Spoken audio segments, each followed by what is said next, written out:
मम्मा पापा ही हैं और तो कोई भी नहीं है, मैं अकेली हूँ बस। की वालदा इनकी गरीबी और मुफलिसी की वजह से इनको छोड़ के जा चुकी हैं, और एक वालदा का किरदार एक बेटी के लिए क्या होता है ये आप समझ सकते हैं। तब तो मैं पढ़ाई कर रही थी, लेकिन जब से मम्मा छोड़ के चली गई हैं तो पढ़ाई भी मैंने छोड़ी हुई है, क्योंकि बाबा बीमार हैं तो उनके पास कोई भी नहीं है।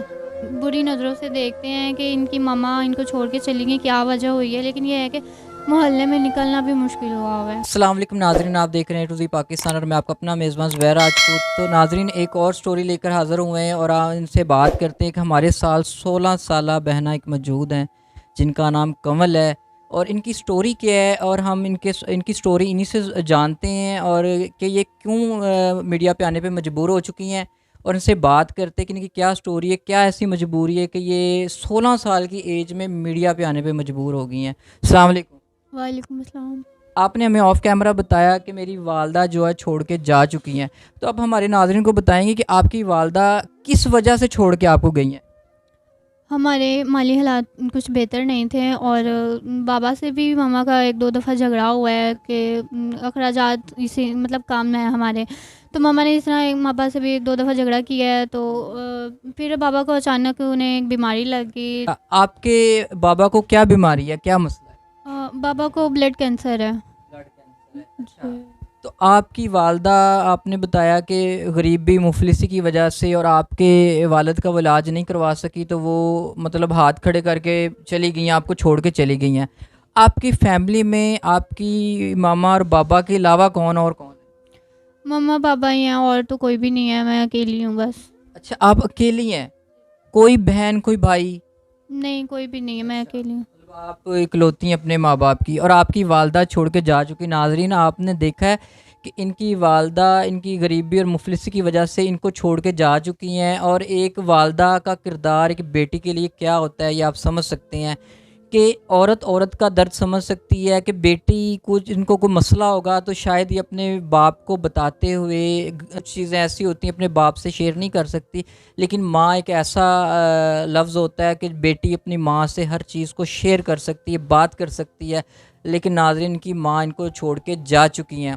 अच्छा, आपकी एज आपने बताया कि मैं 16 साल में हूँ, तो आपका अगर वालिद बीमार हैं, वालदा छोड़ के जा चुकी हैं, तो घर के जो आप अखराजात हैं या घर कैसे खाना पीना कैसे चल रहा है आपका?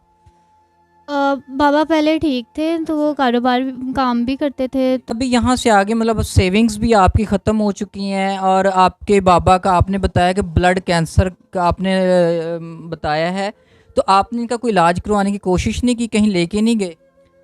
इलाज एक दो हॉस्पिटलों में चेकअप भी करवाया है, लेकिन उन्होंने कहा शौकत खानम हॉस्पिटल में लेके जाएं, तो वो तो महंगाई बहुत है। डॉक्टरों ने टेस्ट बताए हैं, जो कि टेस्ट 20,000 का है, तो हाँ। एक टेस्ट 20,000 का है? जी। तो अभी मतलब आपके पास टेस्ट करवाने के भी पैसे नहीं? नहीं, हमें बस रोटी खाने के लिए, 2 वक्त की रोटी खाना ही बहुत मुश्किल है, तो टेस्ट हम कहाँ से करवाएं। तो अभी आप कंवल मतलब 16 साल की हैं, तो आप ही जब मतलब अब ज़ाहिर है घर का तो आपने चलाना है, आपके बाबा बीमार हैं, तो आप घर को अब क्या प्लान किया, आगे का क्या सोचा आपने कि घर को कैसे सरवाइव खुद को करना है, और जब आप माशरे में निकलेंगी तो क्या आप सोच रही हैं इस बारे में? अभी तो कुछ भी नहीं पता मैं आगे क्या होगा, क्योंकि मैं खुद ही अभी बहुत छोटी हूँ, पढ़ाई कर रही थी। अच्छा, तो तो पढ़ाई जारी है या छोड़ दी है? मम्मा थी जब, तो तब तो मैं पढ़ाई कर रही थी, लेकिन जब से मम्मा छोड़ के चली गई हैं तो पढ़ाई भी मैंने छोड़ी हुई है, क्योंकि बाबा बीमार हैं तो उनके पास कोई भी नहीं है। तो कमल जब बाबा बीमार हैं आपके, जब वो तकलीफ़ में होते हैं, तो वो मेडिसिन वगैरह का क्या सिलसिला है, कैसे कर रही हैं? कुछ पैसे थे जिनकी मेडिसिन चेकअप एक दो दफ़ा करवाया, उनकी मेडिसिन ली है, लेकिन ये है कि वो भी अब ख़त्म होने वाली है। अब आगे का कुछ नहीं पता कि आगे क्या होगा। अच्छा, तो कंवल अभी कुछ इरादा नहीं है आगे कुछ करने का, मतलब कुछ जिससे घर आपका चल सके? तो अब जब आप बाहर जाती हैं कुछ काम के सिलसिले में या कोई काम का कोई, तो कोई लोग आपको किन निगाहों से देखते हैं, कोई इस तरह का लोग परेशान तो नहीं करते? परेशान जैसे कि मम्मा छोड़ के गई हैं, तो लोग